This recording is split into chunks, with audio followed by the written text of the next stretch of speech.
En el nombre del Padre, y del Hijo, y del Espíritu Santo. Amén. La paz del Señor esté con todos ustedes. Y con tu espíritu. Un saludo, queridos hermanos. Quiero saludarlos con gran respeto y cariño en nombre del Señor. Vamos a pedir mucho por nuestra Iglesia Universal, por la Iglesia Diocesana, para que el Señor nos libre del mal, como dice hoy el Santo Evangelio, de tanta maldad que se mete a nuestros corazones, a la Iglesia, a las familias, pedirle que nos libre del mal. Nos preparamos pidiendo perdón de nuestros pecados.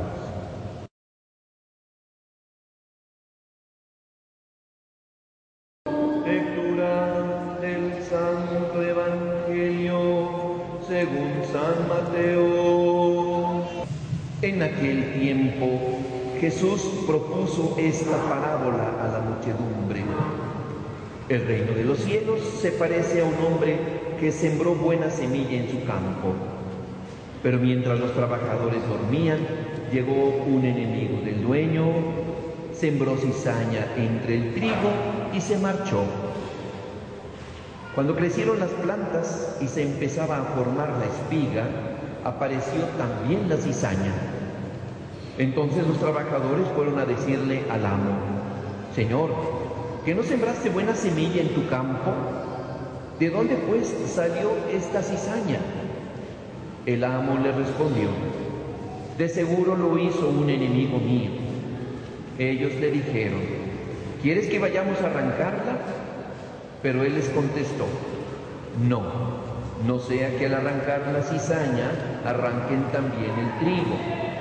Dejen que crezcan juntos hasta el tiempo de la cosecha, y cuando llegue la cosecha diré a los segadores: arranquen primero la cizaña y átenla en gavillas para quemarla, y luego almacenen el trigo en mi granero. Luego les propuso esta otra parábola. El reino de los cielos es semejante a la semilla de mostaza que un hombre siembra en un huerto. Ciertamente es la más pequeña de todas las semillas, pero cuando crece llega a ser más grande que las hortalizas y se convierte en un arbusto, de manera que los pájaros vienen y hacen su nido en las ramas. Les dijo también otra parábola. El reino de los cielos se parece a un poco de levadura que tomó una mujer y la mezcló con 3 medidas de harina, y toda la masa acabó por fermentar.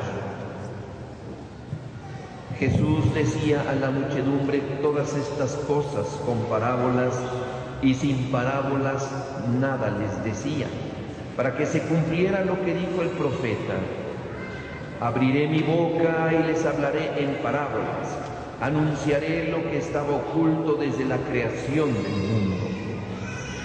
Luego despidió a la multitud y se fue a su casa.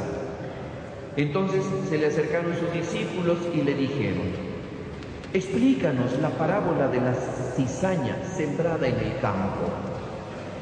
Jesús les contestó: el sembrador de la buena semilla es el Hijo del Hombre. El campo es el mundo. La buena semilla son los ciudadanos del reino. La cizaña son los partidarios del maligno. El enemigo que la siembra es el diablo. El tiempo de la cosecha es el fin del mundo, y los segadores son los ángeles. Y así como recogen la cizaña y la queman en el fuego, así sucederá al final del mundo. El Hijo del Hombre enviará a sus ángeles para que arranquen de su reino a todos los que inducen a otros al pecado y a todos los malvados, y arrojen en el horno, y a todos los malvados y los arrojen en el horno encendido. Ahí será el llanto y la desesperación. Entonces los justos brillarán como el sol en el reino de su Padre. El que tenga oídos, que oiga. Palabra del Señor.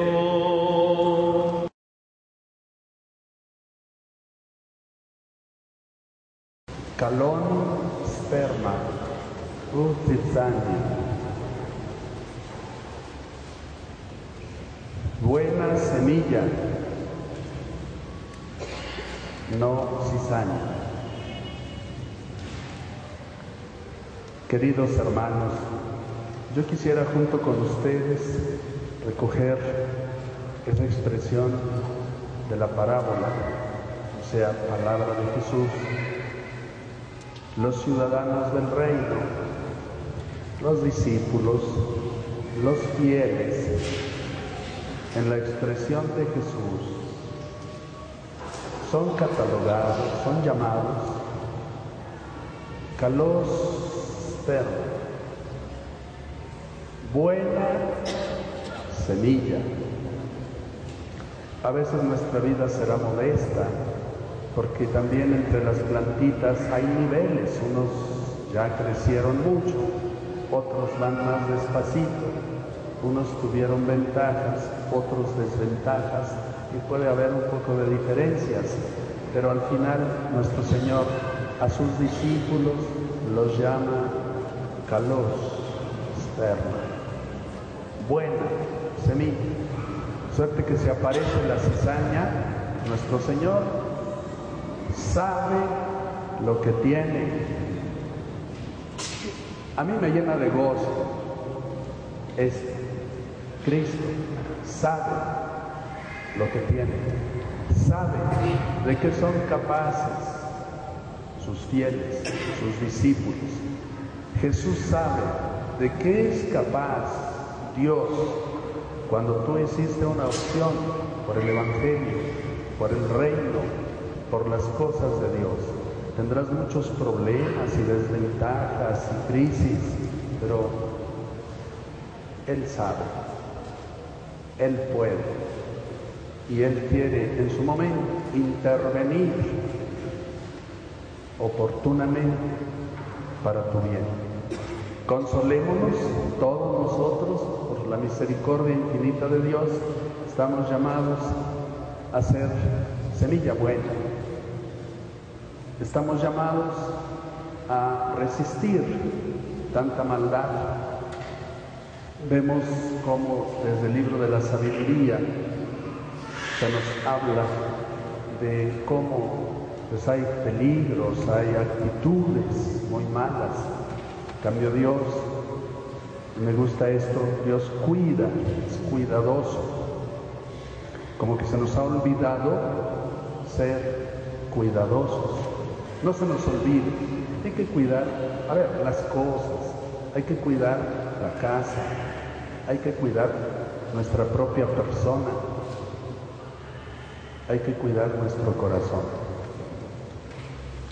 Hemos de ser cuidadosos, como Dios. Una persona cuidadosa tiene perspectivas para experiencias muy bonitas en la vida. Señor, tú cuidas. Y fíjense, empieza diciendo las cosas. Si Dios no cuidara el sol, ¿ya dónde iría? O ya se hubiera desbocado como los caballos que se desbocan. Imagínense si se nos va el sol, si nos deja esperando. Dios cuida sus criaturas y las hace puntuales, eficientes. Nosotros también vamos otra vez a aprender a luchar por ser cuidadosos. Sobre todo cuidemos la familia, cuidemos las personas que no pueden, que no saben, los niños, las personas mayores. Cuidemos a toda hora. Es un honor, es una cosa bellísima, es una tarea que nos redituará tanta bondad. Misericordioso con todos, gobiernas con delicadeza y enseñas a tu pueblo que debe ser humano. Estas semanas, en estos días he estado enseñando, recordando en los evangelios, Dios escondió esto a los grandes, a los sabios, y se los revela a los pequeñitos. a los sencillos, como diciendo, hay mucho problema, hay mucha gente problemática. Dios nos quiere sencillos, humanos. ¿Cuánto se necesita escuchar esta palabra bendita de Dios? Y también, mis queridos hermanos, varios domingos hemos estado viendo este asunto de la semilla, de la siembra. Pues es de lo más noble, es de las tareas más limpias que hay en la vida. Y cuando no cuidamos la siembra, entonces vienen, por ejemplo, las reformas. En muchas etapas de la historia ha habido reformadores, como que todo reformador al final es cruel, duro, implacable. Tenemos muchos datos históricos de personas que tienen como gloria haber sido reformadores. Hay capítulos, la reforma de la iglesia, la reforma en México. Al final, pues qué mal, qué triste. Es un punto de vista. Ahí sí no quiero ser maestro, simplemente quiero decir, me fascina. Sembrador, no reformador, sembrador. La siembra de por sí, espontáneamente, es limpia,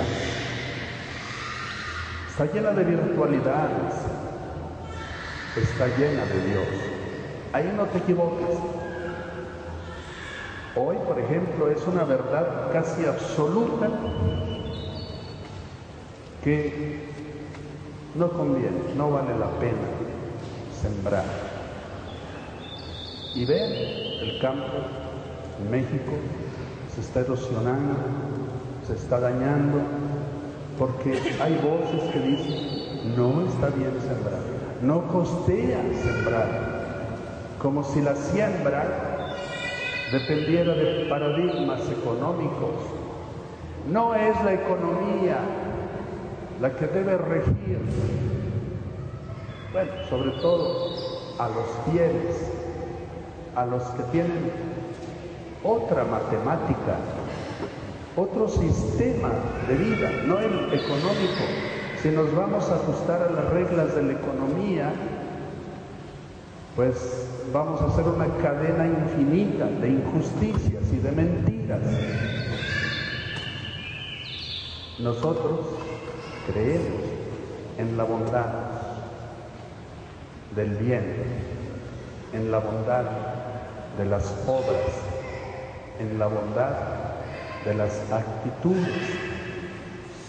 Les he comentado en ocasiones cómo en Inglaterra tienen este principio, al menos los antiguos decían, siembra un buen pensamiento, recogerás una obra buena. Siembra una obra buena, recogerás una buena costumbre. Siembra una buena costumbre y recogerás tu destino. Perdón que lo diga, pero eso nos toca a nosotros. Me hubiera encantado que Cristo nos hiciera una parábola sobre la semilla del maíz. En una ocasión iba yo en una colonia sencilla y vi con letrita, así como el pueblo a veces escribe, también cosas sensatas. Y decía, sin maíz no hay país. Sin maíz no hay país.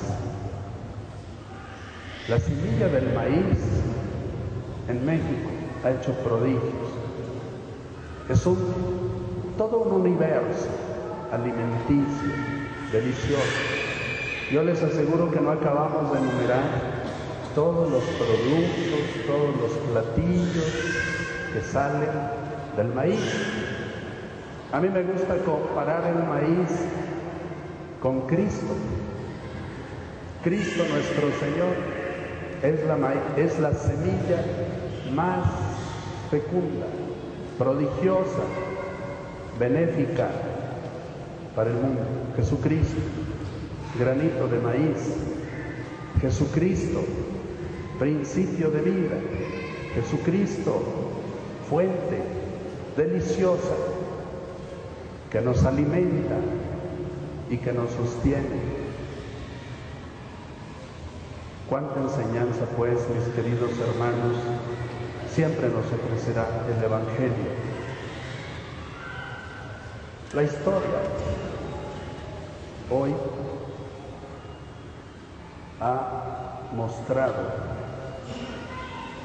en qué acaban las grandezas humanas.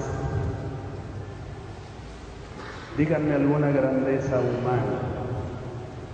Por ejemplo, las 7 maravillas. ¿Dónde están?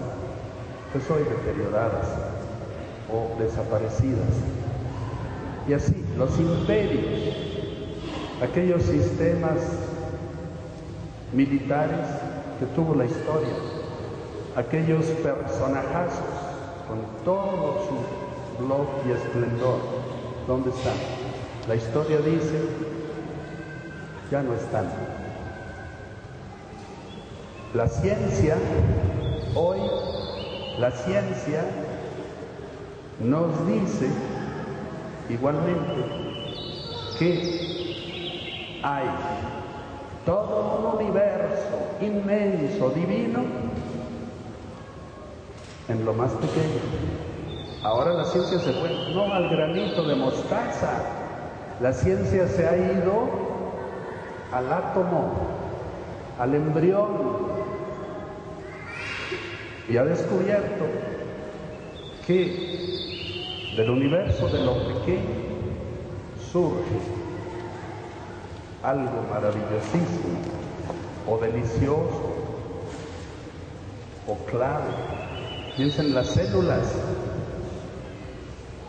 Hace poco, estudios muy profundos, yo digo valiosos, las células madre. Yo creo que las células madre no son una plastota, 1 kilo de carne, ¿no? Las células pequeñísimas, microscópicas, y encierran toda una grandeza y una clave para existir. Enseñanza de Cristo, un vasito de agua, un niño, una viuda, 2 moneditas, hace la obra de Dios. Bueno, hermanos, ustedes y yo busquemos de nuevo ser pequeños, busquemos tener el dinamismo, el espíritu de la semilla, pero seamos buena semilla. Quiero pedirle a nuestro Divino Señor que hoy nos conceda a nosotros introducirnos en ese universo infinito de la simplicidad, de lo modesto, como es todo lo de Cristo nuestro Señor. Así sea.